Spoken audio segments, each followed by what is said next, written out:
Sarvodaya public school शिक्षा का नया सवेरा। सर्वोदय पब्लिक स्कूल में हम शिक्षा को एक नई दिशा देते हैं। आधुनिक सुविधा और अनुभवी शिक्षकों के साथ हमारा लक्ष्य है बच्चों को एक ऐसा मंच देना जहां वे अपनी क्षमताओं को पहचाने और निखारे।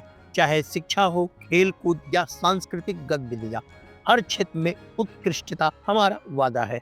यहाँ हर छात्र के सपनों को उड़ान मिलती है और नैतिक मूल्यों के साथ उनका समग्र विकास सुनिश्चित किया जाता है। सर्वोदय पब्लिक स्कूल ज्ञान, संस्कार और सफलता का संगम है। आज ही पंजीकरण करें और बेहतर भविष्य की ओर कदम बढ़ाएं। प्रेरणादायक वातावरण, शिक्षा और संस्कार का अद्भुत संगम। आज से भविष्य की तैयारी हॉलिस्टिक एजुकेशन के साथ आपके सपनों को दे नई उड़ान। Sarvodaya public school.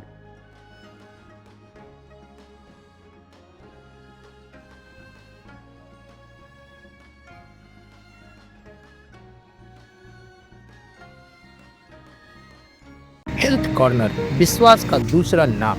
1986 से सिधारी रामलीला मैदान पर उच्च कोटि की एलोपैथिक दवाओं का एकमात्र भरोसेमंद ठिकाना।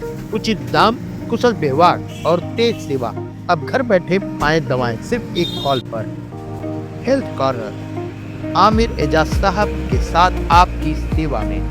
संपर्क करें 9935906912।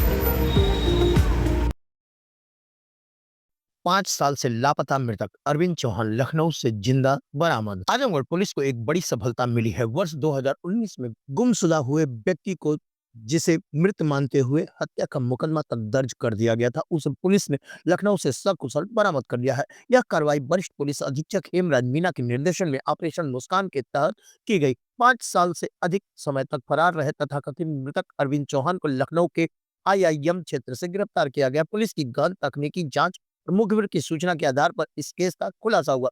बता दें कि अरविंद चौहान की गुमशुदगी 30 जुलाई 2019 को दर्ज कराई गई थी। इसके बाद उसकी पत्नी ने हत्या का आशंका जताते हुए 2 लोगों के खिलाफ हत्या का मुकदमा भी दर्ज कराया था, लेकिन पुलिस को शक हुआ और मोबाइल नंबरों की निगरानी शुरू की गई।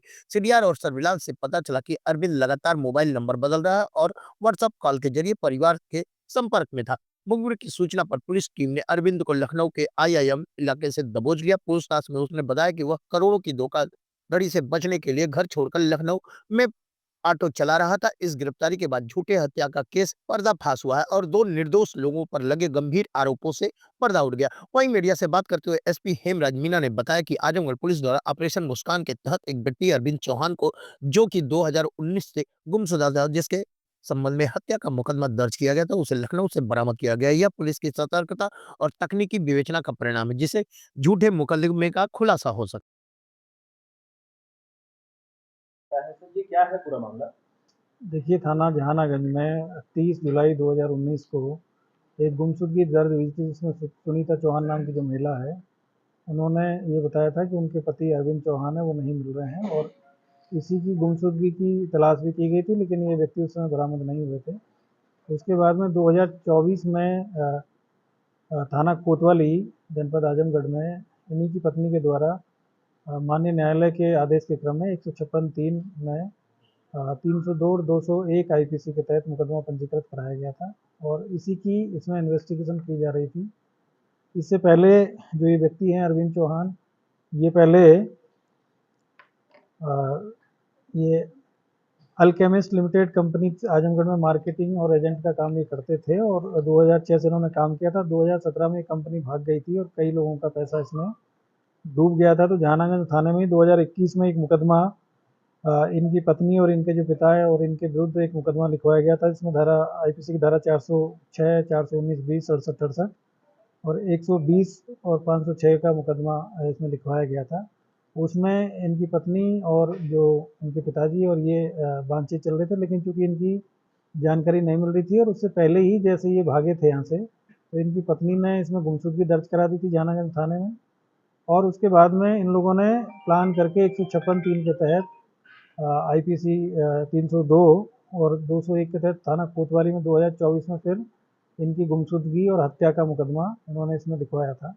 इसी की पुलिस जांच कर रही थी और जांच में आज इनको गिरफ्तार किया गया है और ये लखनऊ में ऑटो रिक्शा वहाँ पे चलाते थे और तभी से जैसे ये जो कंपनी भाग गई थी, जो मार्केटिंग कंपनी 2017 से, तो 2019 में जो लोगों ने इनके ऊपर प्रेशर बनाया तो ये लोग यहाँ से ये भाग गए थे और तब से लगातार अपनी पत्नी के संपर्क में रहते थे व्हाट्सएप से, और तमाम उससे कॉल करते रहते थे और बीच बीच में इनका मिलना जुलना भी होता रहता था।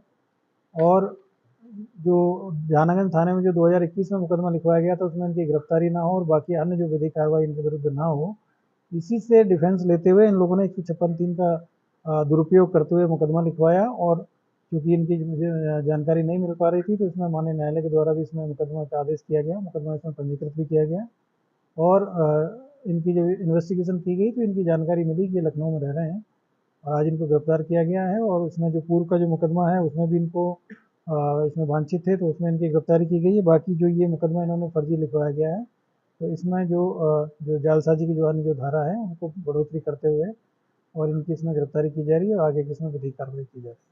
सर, इस पूरे मामले में ऐसा कारण क्या रहा कि इनको गुमशुदगी लिखवानी पड़ी या फिर पत्नी को 302 लिखवाना पड़ा? इसके पीछे का लॉजिक क्या है? क्योंकि मैंने आपको बताया कि 2006 से अल्केमिस्ट ये मार्केटिंग और जो एजेंसी थी यहाँ पे काम कर रही थी, पहले 2017 तक इस मार्केटिंग एजेंसी ने यहाँ काम किया था और उसमें कई सैकड़ों लोगों के जो पैसा था वो लेकर भाग गई थी कंपनी 2017 में। तो 2019 में जब इनके ऊपर प्रेशर आया, जिन लोगों का पैसा इन्होंने उसमें इन्वेस्ट कराया था, तो उसके बाद में ये अपना फ़ोन बंद करके यहाँ से चले गए थे। पत्नी ने तभी गुमशुदगी भी इसमें लिखवाई थी, वो भी इनकी प्लानिंग का पार्ट था।